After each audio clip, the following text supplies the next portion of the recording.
Okay, with the NFL at the beginning of this month banning smelling salts for the 2025 season, will other leagues follow suit? Will the NHL and CFL, for example, follow suit in North America? Now, the NFL's reasoning behind the banning of smelling salts is, in part, they can be used to mask concussion symptoms.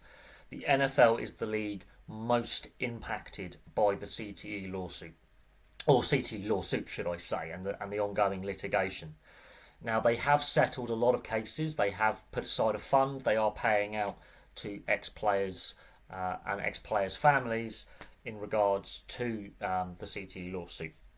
But will the NHL and CFL in North America follow suit? The CFL does not have the money that the NFL does in order to pay the litigation, basically. The CFL would be bankrupted, the league would go bust.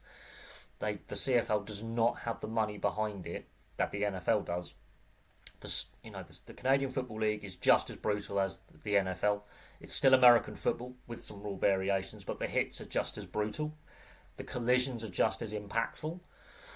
The NHL, for example, I'm going to use the Paul Kariya Scott Stevens incident from 2003, where Scott Stevens just annihilates Paul Kariya, like drills him, blindside hit, elbow to the head. Now, Paul Kariya's obviously got his head down. He's making a pass on a play.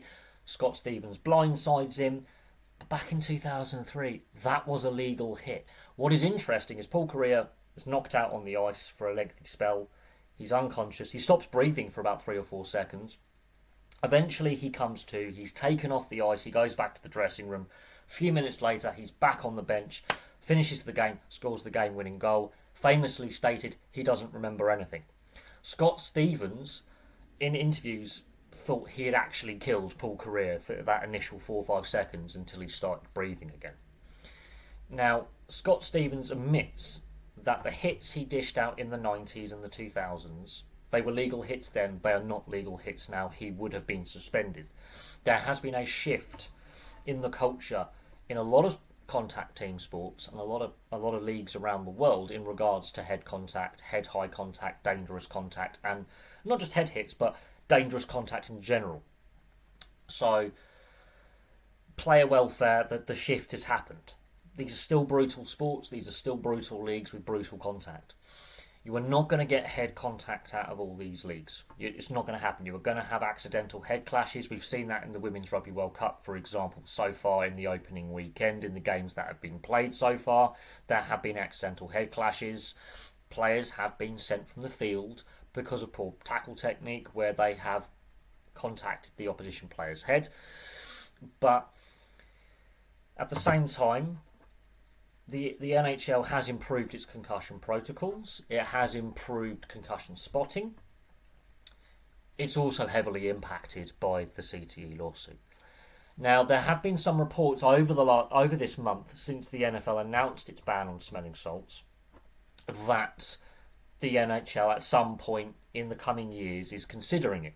Now, we're about to go into pre-season, so the players are going to return to pre-season training. The season's obviously going to start in October. The pre-season starts in September, the pre-season games. There will be contact training. There will be, obviously, the pre-season games. They will be played at a fair pace. There'll be players wanting to impress and get on teams. We are going to see contact.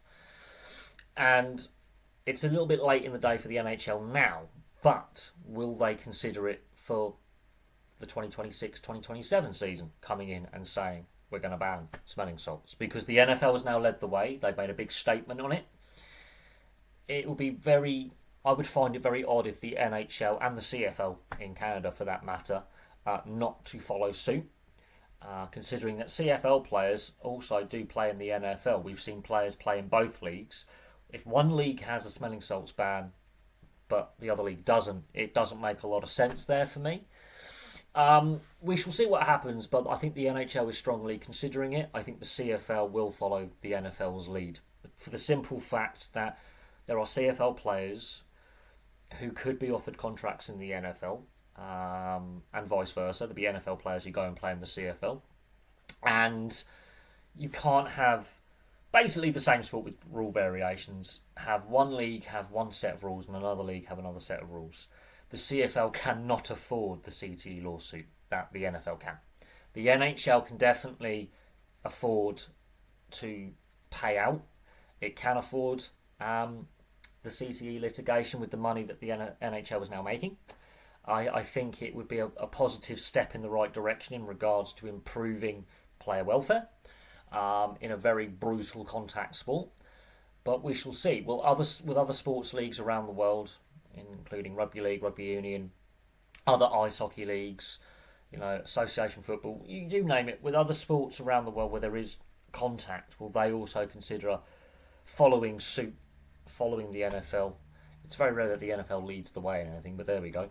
But Roger Goodell's come out and said this is happening, and so we shall see. But there we go. Thank you very much for watching. Place your thoughts from all this in the comments section. But I'd be very interested to hear what North American sports fans have to say about this. I am surprised the CFL hasn't followed suit with the NFL and brought in an immediate ban or a ban for next season and announced something. But that's obviously something for another day. The NHL, from what is floating around on the internet, what's been reported by some journalists, is they are considering a ban. But I can see a ban on smelling salts being brought in sooner rather than later. Whether it's in time for this season or not, I don't know. But I can see similar rules being brought in by the NHL. In part because it's a PR exercise. It looks good if you're taking player welfare seriously in regards to concussion. But also, the science suggests that actually smelling salts aren't actually that good for you, and they can mask concussion symptoms and have other health impacts as well. So we shall see. But there we go. Thank you very much for watching. I'll have some more content for you all very, very soon.